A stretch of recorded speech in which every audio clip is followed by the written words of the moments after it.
Assalamualaikum warahmatullahi wabarakatuh. Salam berbahagia untuk kita semua. Yang terhormat Bapak Ibu peserta workshop Pekerti Banten 2020.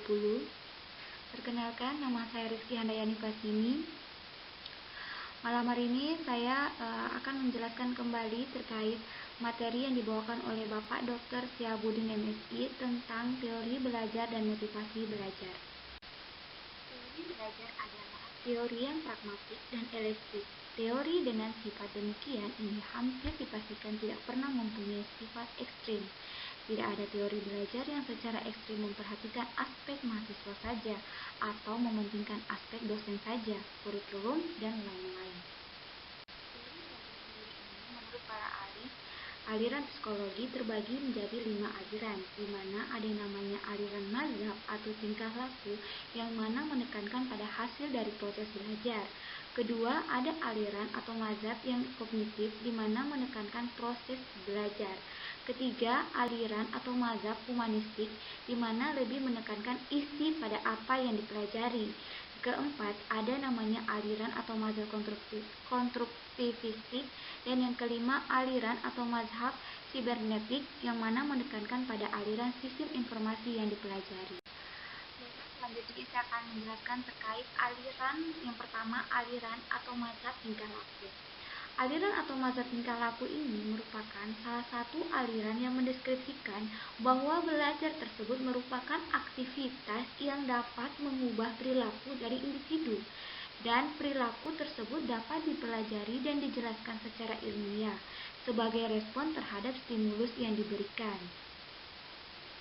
Yang kedua, aliran atau mazhab kognitif, di mana lebih menekankan pada teori belajar kognitivisme, yang merupakan salah satu aliran yang mendeskripsikan bahwa belajar merupakan salah satu proses di mana seseorang dapat berpikir di balik tingkah laku yang terjadi atau perubahan persepsi dan pemahaman.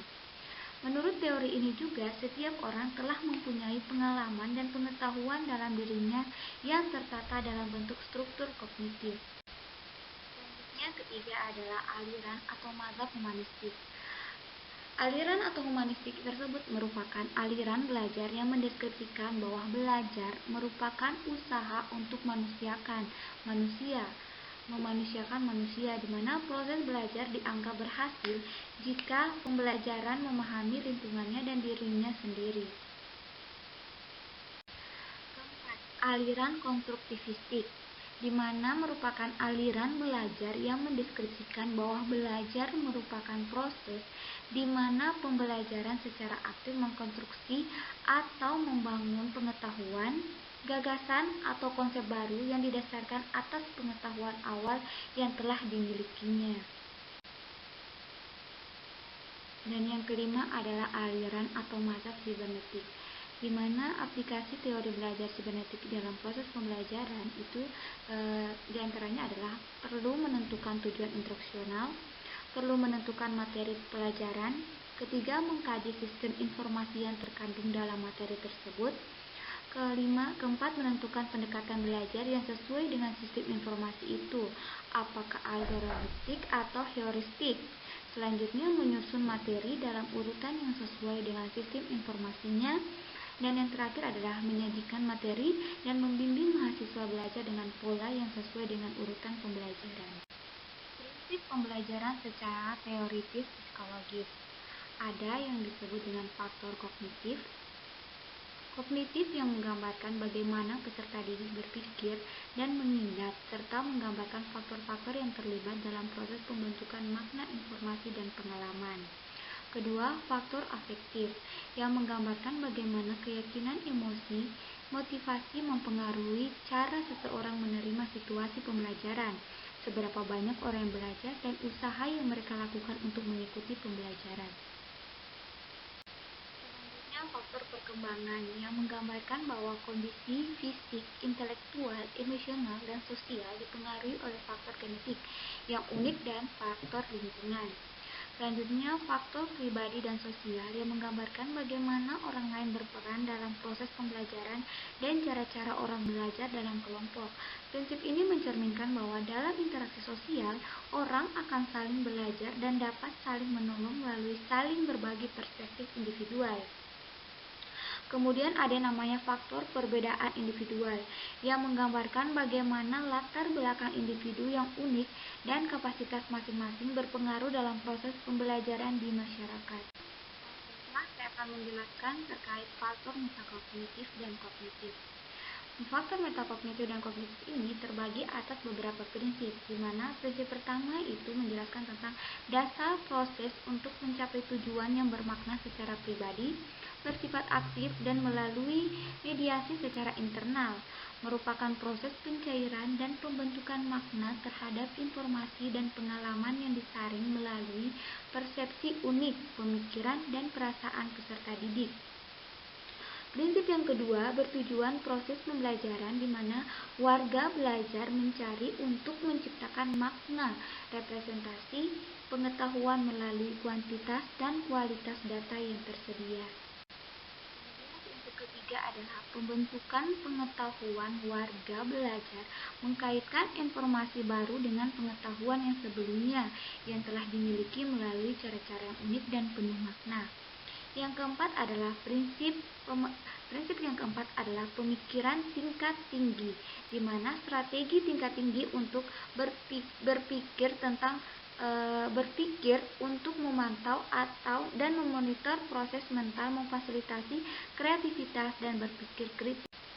Yang kedua adalah faktor afektif yang terdiri dari beberapa prinsip. Prinsip pertama menjelaskan tentang pengaruh motivasi dalam pembelajaran, yang mana kedalaman dan keluasan informasi diproses serta apa dan seberapa banyak hal itu dipelajari dan diingat dipengaruhi oleh pertama, kesadaran diri dan keyakinan kontrol diri, kompetensi dan kemampuan. Yang kedua, kejelasan nilai-nilai profesional, minat dan tujuan. Yang ketiga, harapan pribadi terhadap kesuksesan dan kegagalan. Yang keempat, afeksi, emosi, dan kondisi pikiran secara umum. Dan yang kelima adalah tingkat motivasi untuk belajar. Masuk ke prinsip yang kedua, terkait faktor afektif. Adalah menjelaskan tentang motivasi intrinsik untuk belajar. Individu pada dasarnya memiliki rasa ingin tahu dan menikmati pembelajaran, tetapi pemikiran dan emosi negatif, misalnya perasaan tidak aman, rasanya takut, gagal, malu, ketakutan, mendapat hukuman, atau dapat mengancam antusiasme mereka. Selanjutnya yang ketiga adalah prinsip karakteristik tugas-tugas pembelajaran yang dapat meningkatkan motivasi, di mana seseorang merasa ingin tahu, kreativitas, dan berpikir tingkat tinggi dapat distimulasi melalui tugas-tugas yang relevan, otentik, yang memiliki tingkat kesulitan dan kebaruan bagi masing-masing warga yang belajar. Selanjutnya ada yang namanya faktor perkembangan.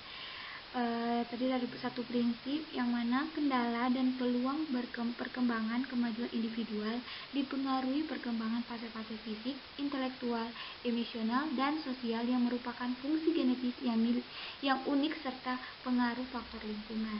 Kemudian yang keempat ada yang namanya faktor personal dan sosial yang terdiri dari dua prinsip. Prinsip pertama adalah keberagaman sosial dan budaya.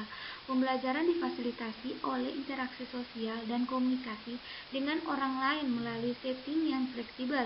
Keberagaman seperti usia, budaya, latar belakang, keluarga, dan sebagainya, dan interaksional yang adaptif. Yang kedua, prinsipnya adalah hubungan individu yang satu dengan yang lain, sehingga mereka dapat saling mengetahui potensi, menghargai bakat-bakat unik dengan tulus, dan mereka saling dapat menerima sebagai individu. Dan yang terakhir adalah faktor perbedaan individu dalam masyarakat, yang terdiri dari dua prinsip. Prinsip pertama adalah perbedaan individual dalam pembelajaran. Meskipun prinsip-prinsip dasar pembelajaran, motivasi, dan instruksi afeksi berpengaruh terhadap semua peserta didik, termasuk suku, ras, gender, kemampuan, fisik, agama, dan status sosial. Peserta didik memiliki perbedaan kemampuan dan preferensi dalam model dan strategi pembelajaran. Prinsip yang kedua adalah filter kognitif, keyakinan personal, pemikiran, dan pemahaman yang berasal dari pembelajaran dan interpretasi sebelumnya. Hal ini dapat menjadi dasar individu dalam pembentukan realitas dan interpretasi pengalaman hidup. sekian materi yang bisa saya bawakan pada malam hari ini. Semoga bermanfaat bagi kita semua terkait teori belajar dan motivasi belajar.